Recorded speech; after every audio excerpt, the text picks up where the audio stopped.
Hi guys, so today I've got some breaking news for you about visas in Spain. One visa specifically, and I'm going to pass you over to my good friend Alejandro from Alejandro Salvador, who's got a big company here helping people with all sorts of paperwork and stuff when they move to Spain. So I'll pass you over to Alejandro so he can explain this new and exciting news for British people moving to Spain. Hi Alejandro. Hi, hello, hi, David. Well, yeah, there is very good news.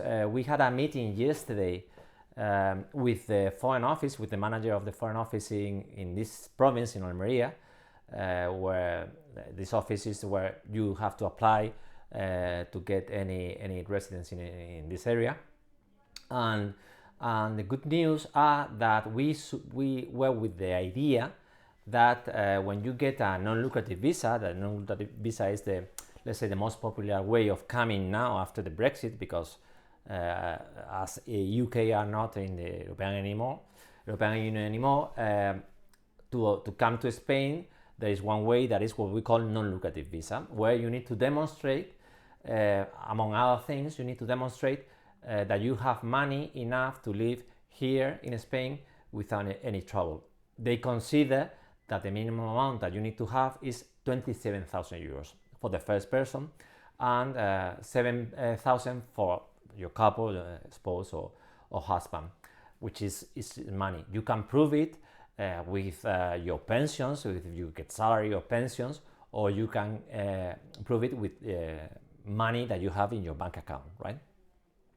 Now, everyone thought that after this first renewal, when you have to go to the Foreign Office after 1 year, because the first residence that you get is for 1 year, you have to apply for the renewal. You have to get a new one, and this is given for another 2 years.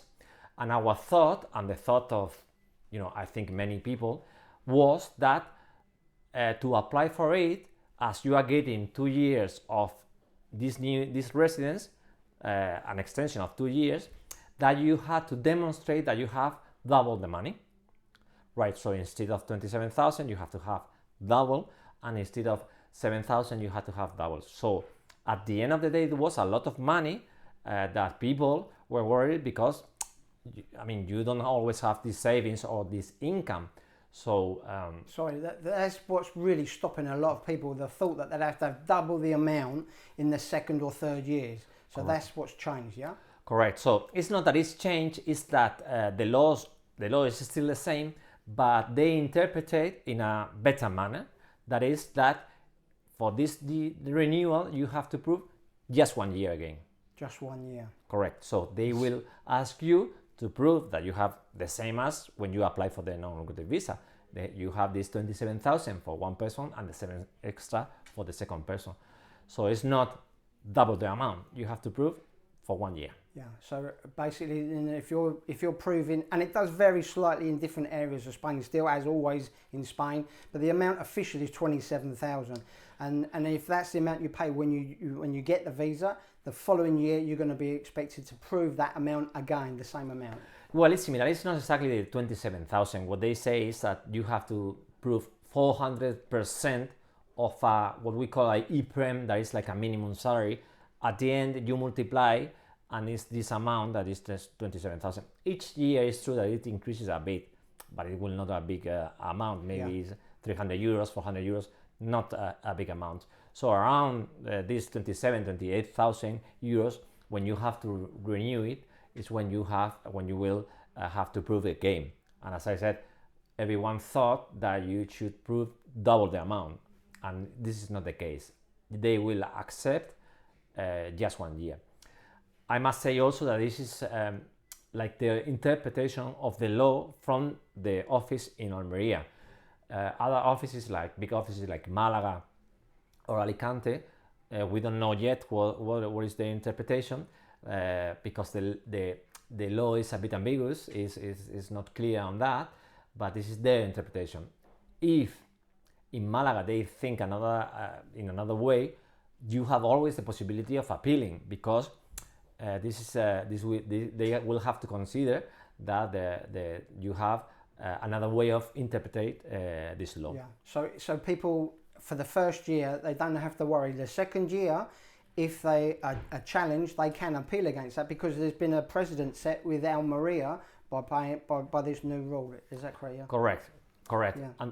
And also another thing that people do not know is that, and I would like to say today, is that after the first year, you have the possibility of applying through a job. Imagine that you are still in the age of working, you can work, and that you find someone that offers you a job.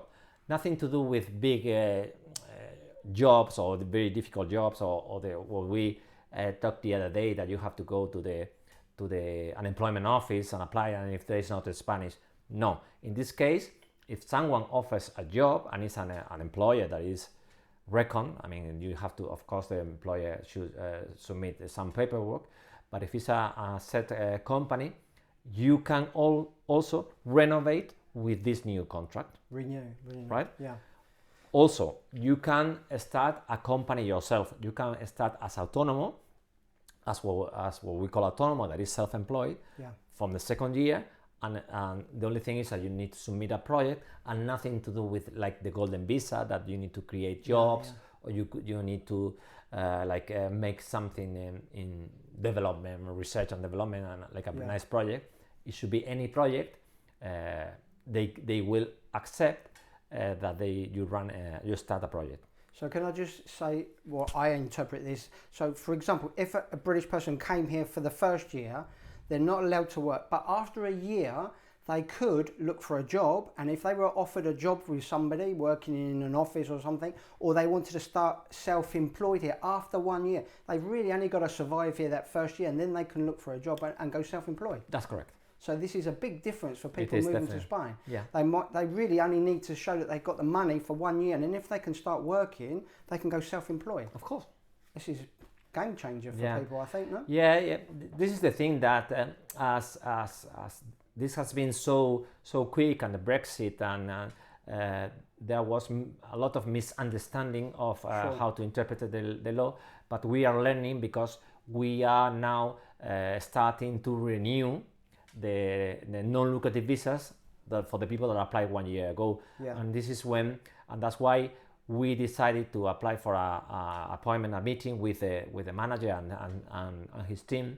And this is the manager of the foreign office. Foreign office. So it's come from the top. So this is official from now. So people that are beginning to renew their visa in this year, if they've renewed for 1 year, they can start looking for work then. Is that correct? They could, yes, perfectly. They just need to be 12 months in Spain, which is of course I think this is the main thing that has stopped a lot of people. Not everybody wants to come here and work, but later on they might find that they need to work or earn some money.